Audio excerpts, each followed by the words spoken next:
Now the second side, on the right hand side, is the power by which we act. First we desire and then we act.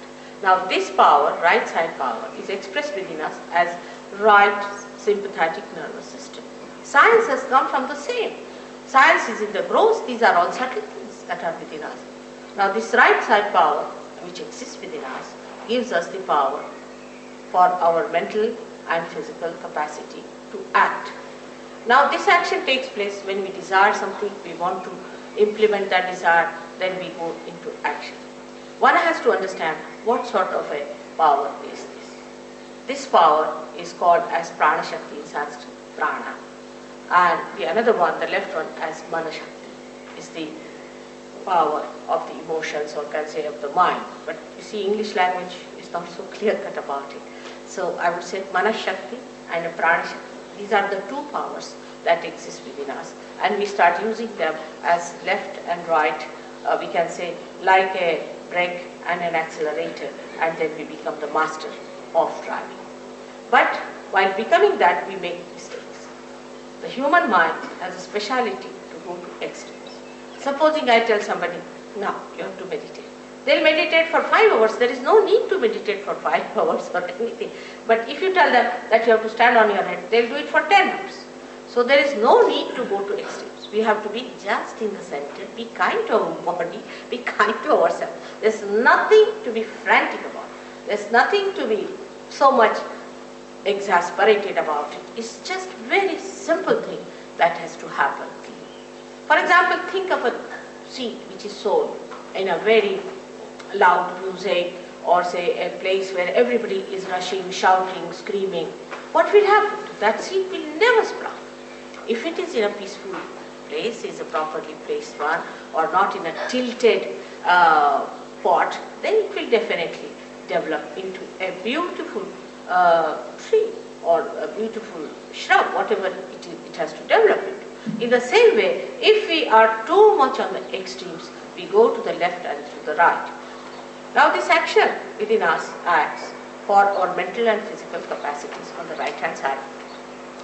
Like we think of the future. Now we're planning, we start. It's planning. Now we must do this tomorrow or day after tomorrow. We have to do it, and we start sitting. Now I'll go there and I'll find this, and then I'll take a ticket, and then I'll go there. I mean, our mind is working for the future. So much so we become absolutely futuristic. To such an extent, sometimes I have met people who are futuristic, they even forget their own names. Can you believe it? I mean, they don't even remember their father's name, that's all right, but even their own names they forget. I mean, they are like mad because they don't remember their own names, and they don't know where are they, what are they doing. I have met people of that kind who are really sick people because they have become so futuristic now that they do not know anything about their past. Now, this futuristic behavior starts in a society where people always think of the future. What will I do? What am I to do tomorrow? What am I to achieve tomorrow? And all these things, when they start doing, their attention goes to the right extreme.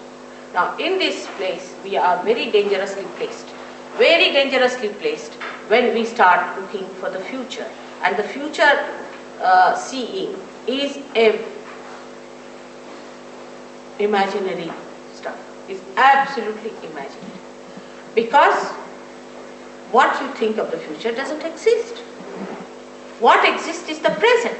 You have to be in the present, not in the future. But people will say you have to be in the present. But how? We cannot. Either we are in the past or in the future. Because when the thought wave rises, it comes up and goes down. Another thought wave rises, goes up and comes down. Now, this thought wave which comes up, we go with it, but we don't see it's going down.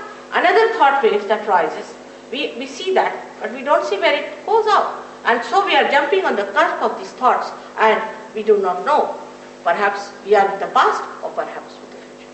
But in the center of these two thoughts, there is the present.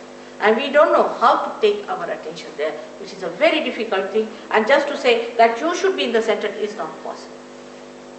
All these things, you should do this, you should do that, is not going to work out. Unless and until there is light.